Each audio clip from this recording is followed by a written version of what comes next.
മാനദണ്ഡങ്ങൾ ലംഘിച്ച് ലൈഫ് ഭവന പദ്ധതിയിൽ വീട് വാങ്ങി പണം തട്ടിയവർക്കെതിരെ റവന്യൂ റിക്കവറി നടത്താൻ ഇടുക്കി ഉപ്പുതറ ഗ്രാമപഞ്ചായത്തിന്റെ തീരുമാനം.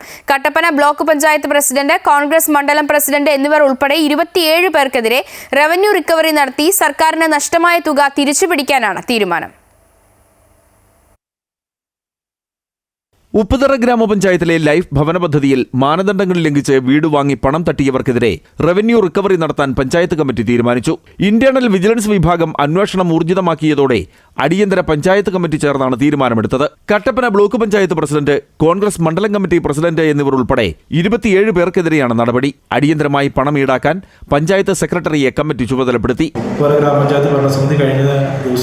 കഴിഞ്ഞ ദിവസത്തെ കമ്മിറ്റി തീരുമാനപ്രകാരം ലൈഫ് ഭവന പദ്ധതി പ്രകാരം അനധികൃതമായി കൈപ്പറ്റിയ തുകകൾ തിരിച്ചുപിടിക്കാനുള്ള കർശന നടപടിയിലോട്ട് കടന്നിരിക്കുകയാണ്.